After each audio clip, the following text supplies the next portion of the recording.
Welcome to Mental Health Monday. My name is Mick Coyle. Coming up on the programme this week. When we had Frank, I think it shook me up quite a lot in that I suddenly became very aware of things that had happened in my childhood and the experiences I went through. It was quite a strange thing that you love and care for something that you don't know.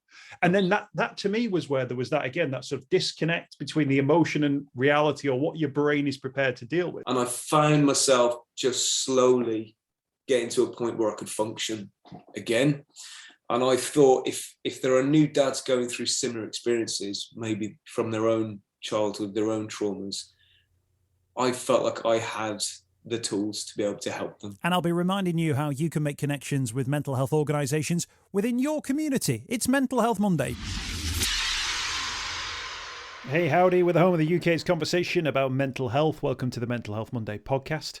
Great guest on the way for you this week. At the time of speaking to you today, can you believe this, after 2.5 years or whatever, I've actually caught COVID. I feel all right, don't worry. But I did a test today because I felt a little bit under the weather, and we still had some left around in the cupboard. And sure as the sun rises at 4:45 during the summer, there was 2 lines on the test. Yeah, and my first positive test through the whole of the pandemic. Now, my little lad, he got it as well this week. He had a tough day of it, but after that, he's been bouncing around the house. He's been absolutely fine. I thought it's only a matter of time, because when you've got a just 4-year-old who is, ill, it's impossible to ignore, avoid. And I think probably it's fair to say the damage that would have been done by locking him in his room and not speaking to him for 3 days would have been much worse than the physical damage that COVID would have done to him. I should be okay, but if there's no podcast next week, the reason is I've been struggling a little bit more than I thought. Should be all right, though. And I've got some interesting conversations on the way actually lined up for the next few weeks. So it's a busy old time on Mental Health Monday. Fingers crossed we'll be absolutely fine. Now, this week's guest is called Pete Smyth. Now, Pete is a really top guy. He has been, for a number of years now, been working with Parents in Mind, which is an NCT service in St Helens. If you've had kids, you'll know about NCT in terms of sort of the training, the awareness, knowledge that you need to be a new parent, the things you've got to know, and so on and so forth. But what this new Parents in Mind service is about is based around dads and supporting new dads around mental health with things like one-to-ones, group sessions, and walk and talks as well. There's also a podcast, a video series as well you can catch called Being Dad. That's up on YouTube. I'll put a link to all of these things up in the notes for the podcast. But I just wanted to flag it as a really important thing because, of course, becoming a dad for the first time can make a huge difference to people's lives. It was an absolutely game-changing thing for me in particular. So it's no surprise that for many people it can be difficult, it can be challenging, but as we'll hear as well, it can also bring back issues that maybe people had in their lives before parenthood, maybe even relationships with their own parents that they start to reassess. So there's plenty in this conversation, and I'd really urge you to check it out if you are a dad. I'm sure you relate to it, or if you're a mum, or if you are someone who's thinking about having kids at some point in the near future. It'll give you a sense of maybe some of the issues that parents do have to deal with, and the fact that, of course, it can impact our mental health. Now, Pete's a really top guy.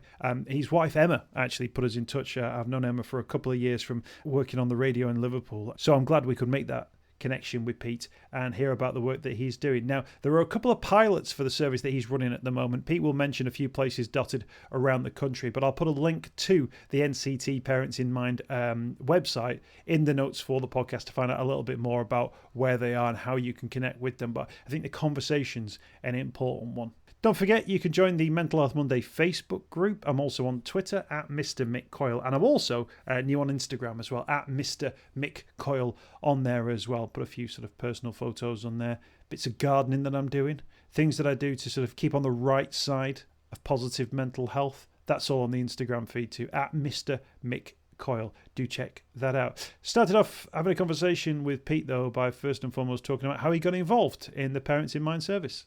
Yeah, so last year I responded to a call out for any new dads who wanted to be a peer-to-peer mentor to other new dads who are experiencing difficulties with their mental health.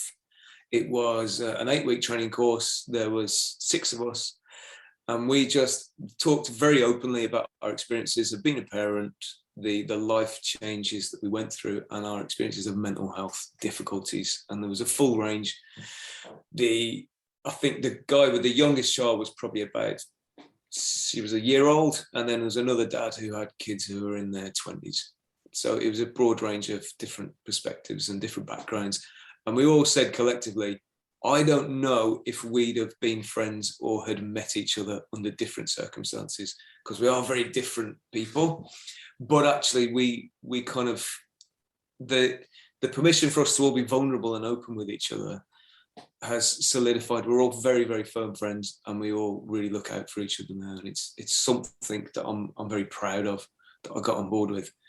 That was running for a couple of months, and then I was contacted to say they need one of the dads to be like the ambassador. It's a grand title. Basically, I'm responsible for making the service more known and more accessible to the wider community. At the moment, it's only based in St Helens and Halton in the northwest. It's also in Coventry, and I think it's also in London as well. But what we want to do is make it a national service, where this is just something that happens. If families are going through difficulties, there is a lot of support for mums. There's not that much support for the dads. So that's what we're trying to sort of make something a bit more of a general topic, and to open up conversations. What was it about when you saw the call? What was it about your own experience that made you think, oh, you know what, I could probably add something to this, or this might be something which I might have a little bit of expertise on? Yeah, good question. I think I'd been on my own little deep dive into my mental health for quite a few years. When we had Frank in 2016, it shook me up. I think it shook me up quite a lot, in that I suddenly became very aware of things that had happened in my childhood when I was a little boy, and the experiences I went through, which probably weren't that positive. I think I just felt pure unconditional love for this little thing, and I wanted to shower him in everything and nurture him and be there for him. And I became aware that that wasn't necessarily the case for me as a child. Quite a bit of reflection came from that. Then in 2018, my dad was diagnosed with Alzheimer's. And if I'm honest, I think my whole world just unraveled from that point. I experienced incredible anxiety, depression, guilt, shame, intrusive thoughts. It spiraled for a long, long time. It was also coming to terms with the fact that this man that I didn't really have much of a relationship with was now very vulnerable and needed me. And I effectively became his parent. I effectively was one of his main carers and looked after him and made sure he felt safe and felt supported. That went on for a couple of years. He sadly passed away at the end of 2020 in the middle of one of the lockdowns. So we couldn't really do much around it. We didn't have any chance to celebrate or connect as a family. It left a big void in my life. Even though this was a person that I probably didn't have that much of a connection to, it was someone that had been important to me when I was young. And now they were gone. It was like this void had happened, and I was left with this trauma, I guess, this trauma that just sat with me. I guess I did a lot of self-care. I like to meditate. I like to write. I like to, I do cold water exposure. I don't know if you heard of Wim Hof. I do a bit of that and all these little things just to ground me and help me. And I found myself just slowly getting to a point where I could function again. And I thought, if there are new dads going through similar experiences, maybe from their own childhood, their own traumas, I felt like I had the tools to be able to help them through that and guide them through that process, I think. Absolutely. Absolutely. Thanks for being so honest about sort of your experience there. I think it says a lot, doesn't it, about perceptions that we have. I think people think there's sort of like a balance, isn't there, that your parents love you, care for you, and then there's a sort of sense that you might have to look after them a little bit as they get older, but then at Yeah. the same time, you'll take on these extra responsibilities from a new generation that's coming. I think there's almost like a sort of, as humanity, we're almost preconditioned to sort of maybe accept that there's a natural cause of events there. But actually, what you've just described there is something where the emotive link is sort of is shaken up throughout that maybe the thing that you thought was there wasn't there, and then the circumstances place you in a position maybe ahead of where you thought you'd be. So I guess that natural thing where your brain might be ready to absorb is shaken up, and you've suddenly got to deal with all of those things, but sounds like almost in the wrong order, or in a way which your brain would have to go, well, why is this all happening in this order? Shouldn't I be focusing on this new little, not the older person? And shouldn't the older person have been looking after me?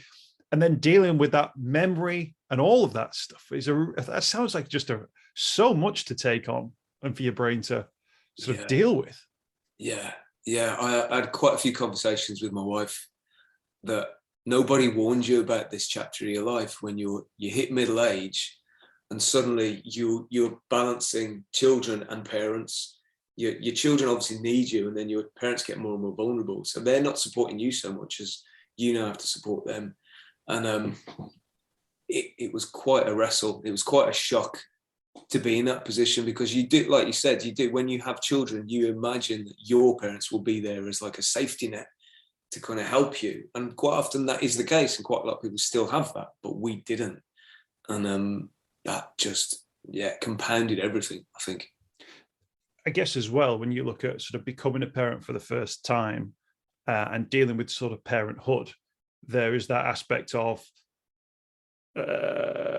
sort of the emotion which you're ready to place into a situation, but then having to deal with other emotions at the same time means that you might not necessarily feel like you can give 100% of yourself to a circumstance, or commit yourself 100% to a circumstance as well. And I think, again, when we look at preconceptions, I think some people think a child will come into our life and we will love it and we will care for it, and then we will naturally grow into that relationship. But life circumstances quite clearly are different for different people, and also maybe people's connection points when that emotion might kick in or not will be different as well. And I guess we don't know when that is, because that's largely an internal process, isn't it? Yeah, big time. I think I had a determination. I mean, this is all to do with my own self-loathing or whatever it is, but I vividly remember we had a C-section for Frank. It was 2 weeks overdue. Emma was taken away to be kind of taken care of, and I had Frank at my chest. I was just holding him, skin to skin, that beautiful kind of bonding moment. And the first thought that popped in my head was, I hope he's not disappointed. Like, I had that concept that this little thing would possibly be disappointed with me as an outcome. And I thought, wow, that's a powerful negative thing I've gone there. And it purely relates to the fact of how me and my dad had related to each other. But I think to my own detriment, I invested myself wholeheartedly in Frank and what I could be for him. And it was to my own detriment. And then I look back on the time when my dad was ill, and my parents actually lived with us when he was diagnosed. So we had it like front and center in our life. And I feel a little bit sad that part of me wasn't really with Frank all that time, because he was 2 years old at this point, and I had to kind of almost shut myself down so that I could be functional for him and functional for my dad. And I think I don't know if that's something that many people have talked about, because I've never heard of anyone giving that any airtime. I mean, and it's quite something that you recognized in yourself, that you thought that the moment of holding him for the first time, I hope I'm not disappointed. I guess I'm not saying you're lucky to have been able to sort of capture that, but I wonder how many people maybe have that thought or negative feelings, but don't recognize them as negative feelings. They just think, oh, this is how I feel, or this is what life was like for me, and maybe this. So I wonder whether or not, and this, I guess, it's down to your own sort of emotional intelligence, that you at least recognized that was an emotion, and maybe an emotion which wasn't hugely a positive thing to be thinking. Which again, which I guess, and over a period of years now, has allowed you to reflect on that and hopefully rebalance maybe. Yeah, big time. It's all part of the journey. They're all little shuffles forward on it, and I think that's something that's occurred to me is when you're dealing with any kind of health issue itself, there isn't always going to be a hallelujah moment where everything's fixed and you're magically okay again. It's like, well, actually, you've just changed. Like, you have just changed as a human. And when you have a child, when you have a death in the family, you change as a human anyway. So being able to recognize these are just natural shuffles forward and natural, like my awareness levels, my empathy has gone up like 20-fold since having a child, because I'm not as important anymore. There's someone else in my life who's equally as important. It's a cliche, but it feels like until you've experienced some kind of suffering or some kind of challenge in your life, maybe you're not open to empathy. Maybe you're not open to that thing because you haven't experienced it firsthand. And like we talked about earlier, unless you've got skin in the game for this thing, you almost have no reason to care. I think somebody said to me the other day, it was somebody on Twitter, it was being a bit sniffy about the phrase lived experience. When did experience become lived experience? And I said, well, it's lived experience, because it's not just like, oh, I have experience. Yeah, I've babysat a couple of times. I know about kids. You got a bit of experience, and I have literally lived this. Like I've woken up in the morning and lived through. So it's not just something that I'm aware of that I know a little bit about. This is my life, and which is why I think lived experience is a phrase which works. But that emotion, and I think, and I had it as well. I've still never seen it written down or explained in a way which I can go, that's it, that's the feeling. When I try and say to people, your life, when people say your life will change forever when you become a parent. And that's not for me to say, if you don't become a parent, you've missed out on this great thing. But like what I'm saying is, that's absolutely right. And I think as much as anything, and I don't know if you had this experience with your partner in the hospital, where you're not just the least, you're not the most important person in your own life anymore. You then actually get bumped down to like third in the list when you first become a parent, because you see what your partner has gone through and realize actually their vulnerability through that particular period and how important they are to the world that you have. That it's their body that has to sort of create. And I don't know if that was a thing to me where you suddenly go, oh, I'm not, it sort of humbles you, but at the same time, it throws this responsibility at you. So you can't be, oh, I'll be humble, I better, take a step back. It's be humble, but also you better take 5 steps forward and be prepared to carry on taking these steps forward for the, and emotively, I don't know, I can't think of another way of describing that than that humble to responsibility discord. Absolutely. But I felt like, and when I kind of feel lucky when I became a parent, because me and my wife would go for like a walk and we would talk about having kids. And I felt, and again, I don't know if I can sort of emote this, but I felt a physical urge to have children. Like, when people are, he's very cuddly around kids. I need this like feeling. I could feel it. Like it was like, it would jump out on my chest. And we'd go for walks and we'd imagine that one day we'd be walking, but holding a child's hand. Yes. And it was all, and I was like, this is actually a really strong emotion. And I presume it's evolutionary that it kicks in so that you go, you should probably have children now. Absolutely. Yeah. But I then felt very lucky that when I went to sort of classes just before the birth, and I was like, I'm ready for this because it's the thing that I really want. And I remember there was one of the dads said, and they were like, what are your thoughts and fears? And I was thinking like, oh, what if they don't get on in school? And like, what if that's what I was thinking. But one of the dads in the class said, what if I don't find a connection with the child? And I was just like, wow, yeah. Oh man, like, you're not like, I thought we were all sort of on the same page, just because it was my selfish experience had been of this thing of urge, need, and then it was coming and it was sort of, and I thought, oh wow, there's a different game afoot here. There's something else that's going on. Then equally, my moment in regard to that was when my child was born, my first child, my daughter, and I having unconditional feelings and thoughts and emotions towards this child, but I didn't recognize the child. It was quite a strange thing that you love and care for something that you don't know. And then that to me was where there was that, again, that sort of disconnect between the emotion and reality, or what your brain is prepared to deal with, which, I was able to work through. And, I was in a very good place, very quickly. But it did show to me that actually at any point, emotion and connection might not meet up, and that might be before, during, after, later on at any point, that those two things can separate versus a perceived narrative, and you've got a difficult situation. Yeah, very much so. In fact, we do, as part of our service, we started to do a series of podcasts where we interview dads about their experiences. One of the episodes, we interviewed a mum about her perception of dads and their lived experience. And she very candidly described how she saw herself as Mary Poppins. Like, she worked in school, she was great around kids, she was really enthusiastic, had this beautiful Hollywood vision of what having a baby was like. And then she had a baby and none of those things came true. And actually, she said, I felt no bond, I felt no connect. I knew functionally what I had to do, but I didn't feel this huge, like, human connection that I was expecting to feel. And she said it threw me into a spiral, and I actually, doubted myself, felt ashamed, couldn't talk about it.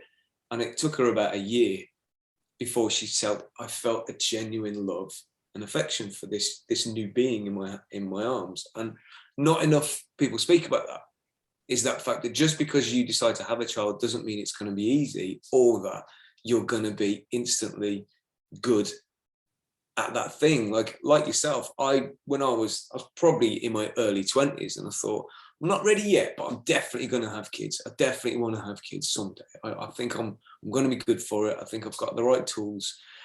And it felt like a natural thing for me. That doesn't always pan out for people that way. Some people might accidentally get pregnant. Some people might think it's going to fix their relationship, and they have a family in the hope that it's going to bring some magic. But the one realization, and I'd say this to anybody, if you don't have a good, solid foundational relationship, having a child is going to be incredibly difficult, because it throws up stuff you can't imagine. And, especially if your child's ill, or if you've got any issues from your childhood, they're all going to become important again, and you're going to have to be able to deal with that. So, I've kind of gone off track a little bit there, but no, I think it's important. Can actually, in terms of perceptions as well, because I think so much of sort of how we perceive ourselves from our mental health, a lot of it is based on what our preconceptions are about what life is going to be like. So you'll get married, or maybe you'll have kids, or you'll not. You'll get a job, then you move to a bigger house, and then you'll go on holiday. Like, people sort of imagine they have these sort of milestones, and everything's. And then if there are bumps in the road, or difficult things happen, or you have, pandemic, or there's a divorce, or anything like, or you lose your job, they're often sort of these trigger points for difficulties from our mental health. And I wonder whether or not so much of what we go through as parents as well is based on a preconception about what's coming, either from an ambitious point of view or from a lack of ambition point of view. And I guess that can come from negative experiences with parents in the past, where if you've not lived the experience of a dad who, ruffles your hair and gives you a cuddle and takes you to the footy and, shows you how, takes you for a ramble up, Movan, or whatever it would be. If you've not had that, then can you force that? Can you decide that you want to have that yourself? Or is it a case of picking up the pick? That's a really difficult thing. And of course, everyone's experience of that is different as well. So most, I guess, dads will decide, this is the sort of dad I will be this dad. But that doesn't necessarily mean that that's a good dad to be. No.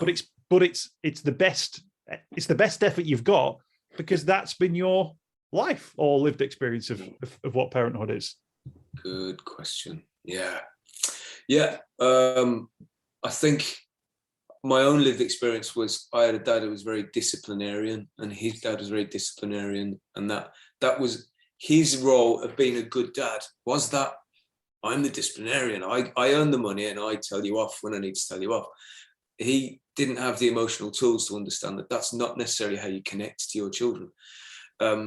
maybe mine was, what am I good at? I feel like I'm quite a sensitive soul. I'm quite empathic. If I'm just present in this moment, then what will be, and I will be the kind of dad that I naturally am. I guess that was my aim, was just to be naturally myself around my kid, so that he knew me and I knew him. So there was no walls, there was no pretense. It was just,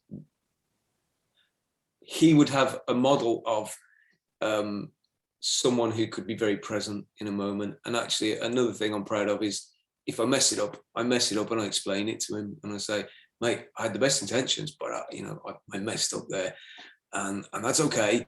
And then he has that model that when he does something, he doesn't try and hide it or pretend everything's okay. He understands to accept his responsibilities. Maybe that was it. I didn't want to be super dad. I didn't want to be anything that I'd seen in a textbook. I just wanted to be a very real version of me, so that he would have a good model for that. How many dads that you speak to in terms of the work you do say, use phrases like, I didn't think it would be like this, or I didn't want it to be like this, whether they're challenging themselves against a perception about what they thought was coming their way? Yeah. I feel like they have potentially had negative experiences from their own parents, and it's put them in a place of what is a good parent, what is a good dad. Quite often the dads are quite young, and they've come into it from a place of, maybe they haven't had a chance to reflect or even know themselves enough, and they're literally doing it from instinct. And if that instinct isn't always positive, it could be, oh, well, my dad was like this, so I better be the same. My job is to earn money and be a disciplinarian. I don't know if men are given the space or the emotional platform to even reflect on stuff like that. And because of the old cliche of like, men are supposed to know what they're doing and be very strong and stoical and not vulnerable and not show fear, I actually think that compounds this feeling of, I should be better at this. If I'm not better at this, it's my fault.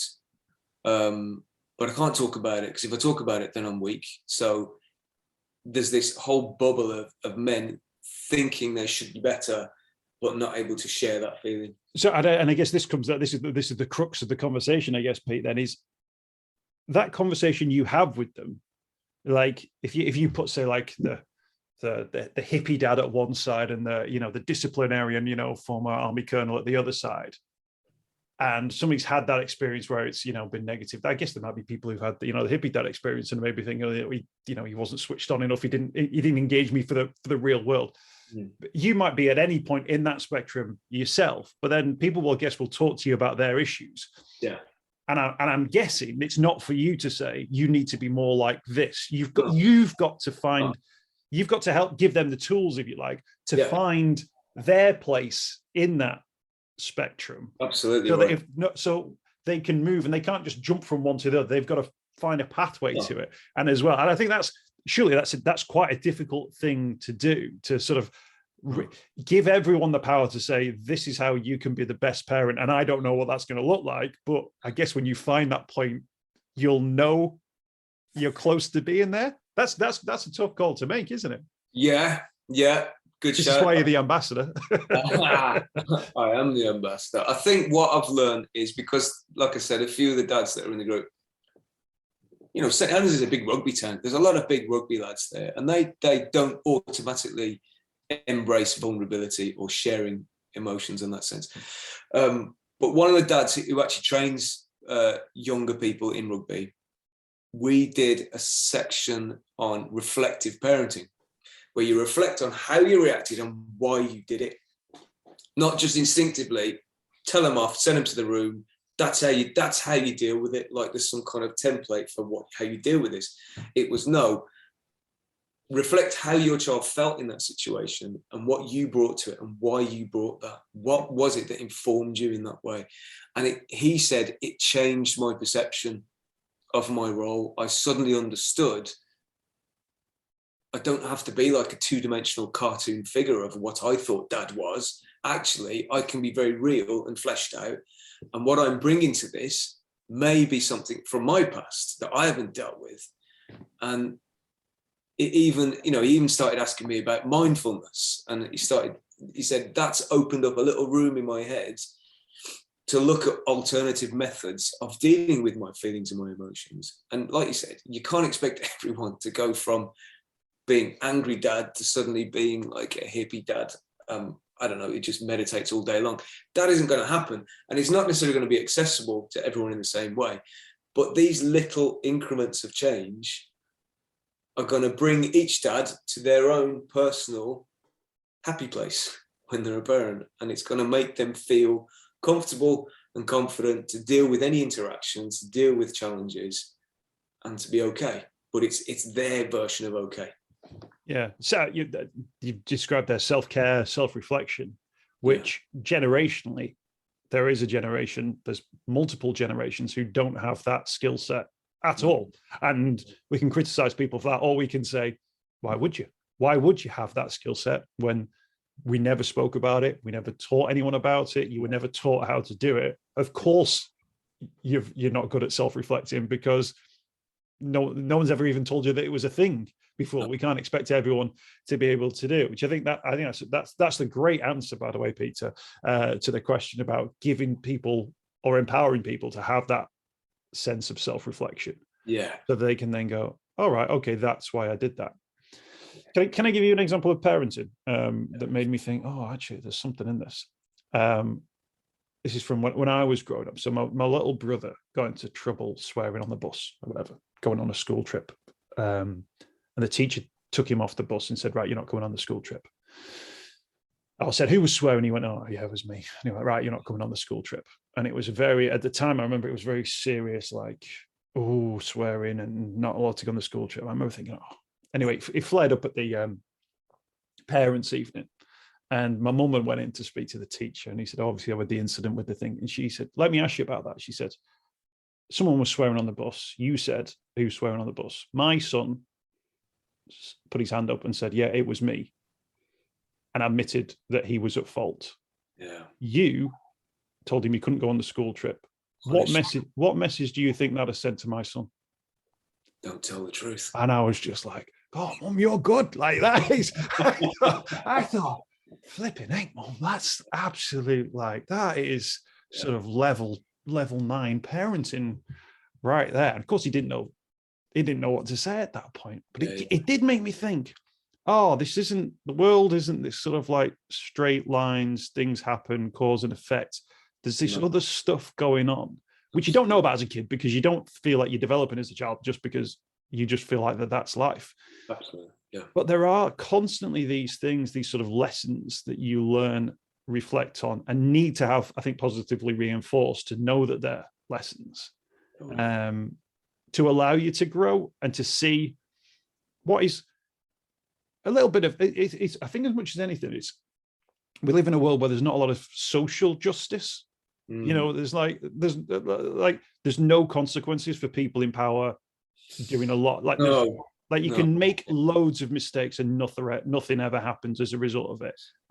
But equally, you can be poor, working class, make mistakes, and actually get the blame for those mistakes and be responsible for your own mistakes. And if you didn't learn from those lessons, that's all your fault. There's a lot of that right across society. Huge, inequalities where people who aren't responsible for something get the blame for something, and that might be immigrants, or it might be a million and one different thing.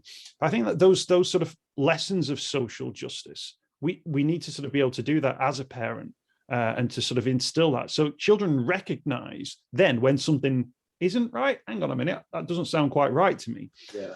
Because otherwise you become programmed, don't you, to listen to the teacher's version of events. Wow. Yeah. Which is basically, well, I've decided that's the case, and actually, once I've made a decision, that's the end of it. I think there's a lot of that in parenting where you're constantly having to see a whole big picture and try and guide both yourself and your child through that big picture.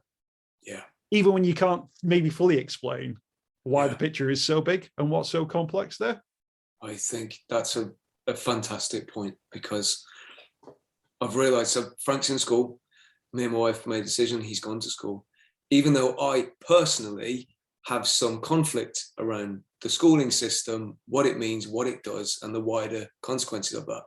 That's for another podcast, obviously. But what I realized is it makes me analyze, and like your mom in that situation, I never take a teacher's word for it. I never take their version of events for it, because I think I had my fingers burnt as a pupil in those situations. And I'm like, you're just a man or you're just a woman who's made a snap decision here. I don't necessarily know if it's the right one or the wrong one. And because I'm now responsible for a little boy's growing into this world, I'm like, right, the first sign of any kind of thing, I'm on it and I'm kind of challenging it. And my wife's like, just be careful. You're not bringing your past into this. Like, this is his experience. Like, don't try and create a world from your perspective just because you think of it in that way. And I think that's a valid parent lesson, is don't always assume your version is correct, and don't always assume someone else's version is correct. Yeah. Maybe just be willing to be wrong, or be willing to ask some questions. I think that's one of the things as well about parenthood, whereby for a large period of time, you are the only authority. But there comes a point, isn't there? And sometimes that can come with grandparents. Sometimes they're the first ones, or aunties, the baby. Well, auntie such a body lets us do that. That's the first time a child will start going, oh, hang on a minute, there is an alternative reality out there. Yeah. So, and I think when you're a parent, particularly with schools, the thoughts and feelings on the system, if you like, aside, there is a point where as a parent, you hand over responsibilities, don't you, to other adults and say, right, for this period of time, I'm expecting you to set these parameters for my child and to care for my child and all of those things, so that when they come back to me, they're the same child and they are grown or enhanced. And that's, if you think about it, that's like a big call to make. If that was like a wolf pack, does a wolf go, are there any other wolves who can look after my cub for a little bit? I don't know if that's just like me, just the same as me, but a bit different. Yeah. No, it would be a surprise, wouldn't it, if they went, oh yeah, there's a great wolf. Yeah, but actually as humans, we kind of do. But that's about, I think, as much as anything, maybe that's about letting your child see that there are other points of view and assess. I like that one. I like that one. That there are other things. I like that one because I always think, I like Frank to know that there are other people who are more of an idiot than me, or do more stupid things than I do. So then he'll go, oh, that's all right, actually. Yeah. Cool.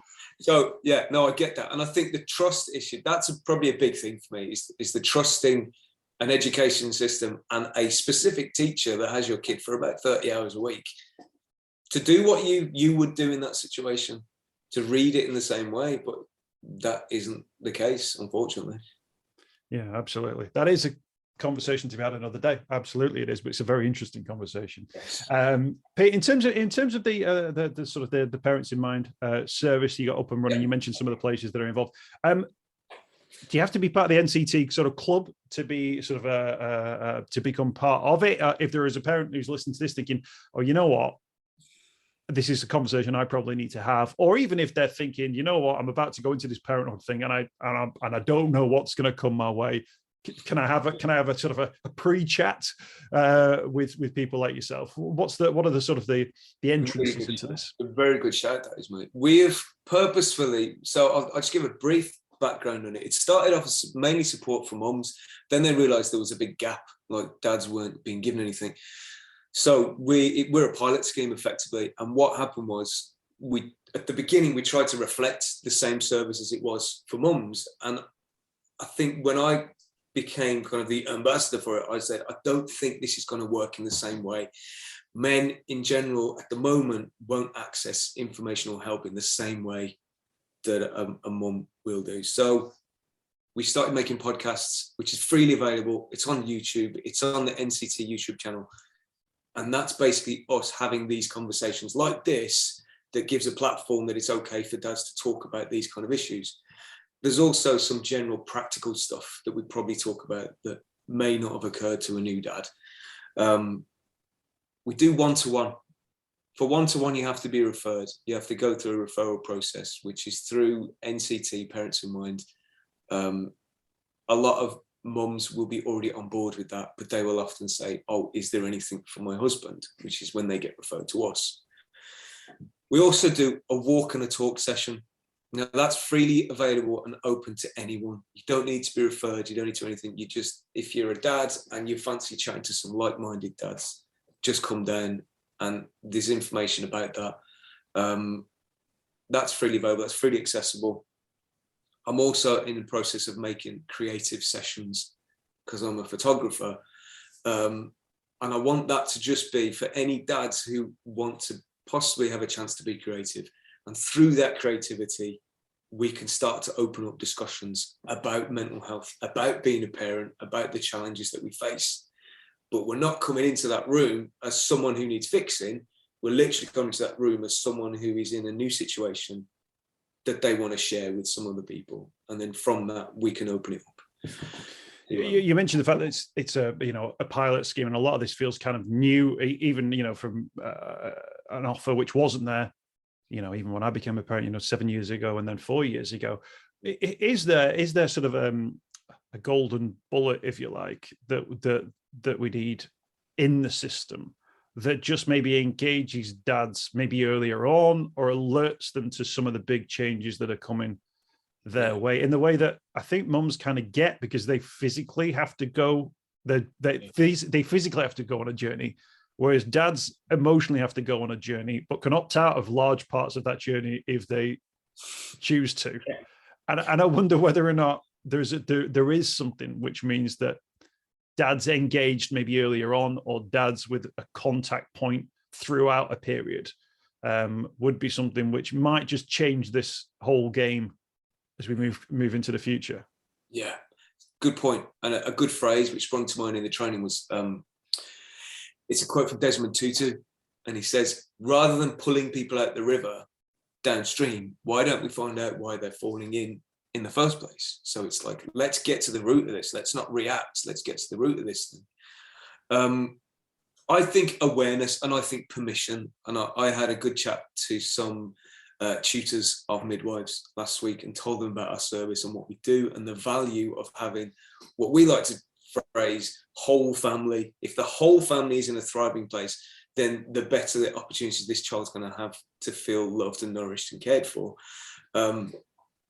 Let's not wait till people are in crisis. Let's have these conversations from the very beginning of this process and say, look, this is going to change your world. This is going to flip it upside down.